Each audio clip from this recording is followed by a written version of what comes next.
Hey Vsauce, Bryant here. Afrikaners, that is the correct term given to the Dutch settlers that made it into South Africa in around 1652 and dominated the region up until about 1994. That means the richest man in the world, Elon Musk, is actually Afrikaner American. But is he an American? Yes, he is. Or is he? Realize we're sleeping in the office. In fact, when they did fund us, they realized that we were illegal immigrants.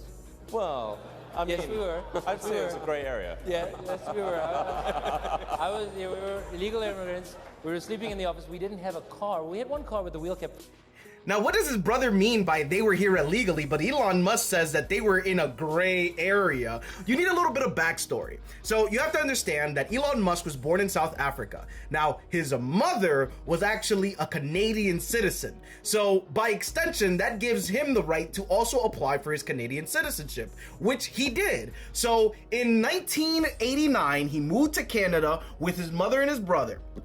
Now, here's the problem in all of this. He has still no way to get legally into the country because he would have been about 18 or 17 years old at this time. And there's only two types of visas that you can really apply for.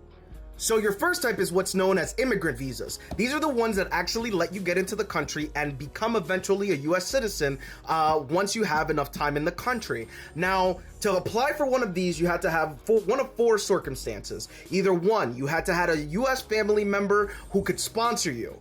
Elon had no family in the US. Two, you could have a spouse who could sponsor you, who was a US citizen. Elon didn't have a spouse in the US. Three would be if an employer would sponsor you. Elon was brand new out of high school with no job skills. Hell no, he was not going to get hired by an employer. And the last circumstance would be if your country had a visa lottery, and Canada does not. That means that under the first category, there was no way in hell that he could get legally into the country. So what is the second set? So the last category are what are known as non-immigrant visas. So these visas specifically give you entrance into the country if you're only going to be here for a short amount of time, such as business travel, tourism, medical treatments, or in Elon Musk's case, schooling. So he applies for a school permit visa that lets him come to the country legally in order to study in the US. So in 1990, he started his career in Queen's University in Kingston, Ontario, Canada.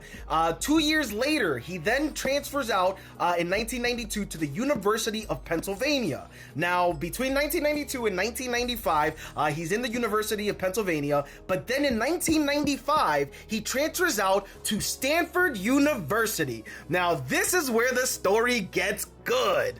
So in 1995, Elon moved to California to go study at Stanford University. But there's only one big problem with all of this. He drops out after exactly 2 days in order to co-found his first company, Zip2. Now, specifically on a school permit visa, that would have given him exactly 15 days to evacuate the country after he became on a withdrawn status at his university before he became eligible to be deported. Now, does the story seem to make sense?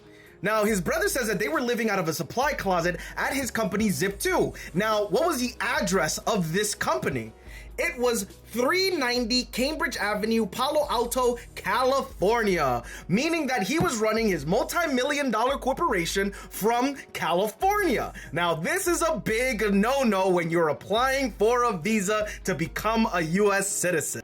Now, this is where the gray area in Elon Musk's story begins, because you cannot apply for a new visa while you are already in the US on another visa. That means that he would have had to have gone back to Canada, or if not, he would have had to gone back to South Africa and apply from there for his new visa because he was no longer eligible for that school visa.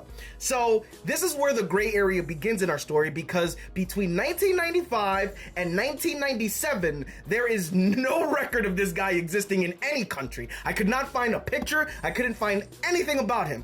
But in 1997, he just comes back, and this is when he is approved and granted a H-1B visa, which is specifically a visa for a work permit, meaning that a company had sponsored him to be legally in the US.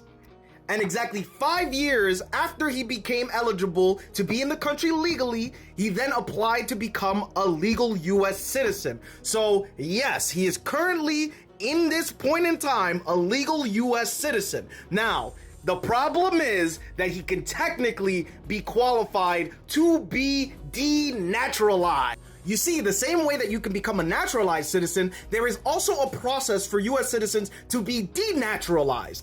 In Elon's case, it would have been he committed fraud to get his citizenship because he didn't follow the law. And so, ladies and gentlemen of the jurors, that is my case to you on why this absolute shitbag of a human being should be deported immediately. Send this to every congressman, every lawyer, every legal expert we can, because I want to go down in the history book as being the person who put forth the case for why this scumbag can be deported. Yes, we can. Yes, we can.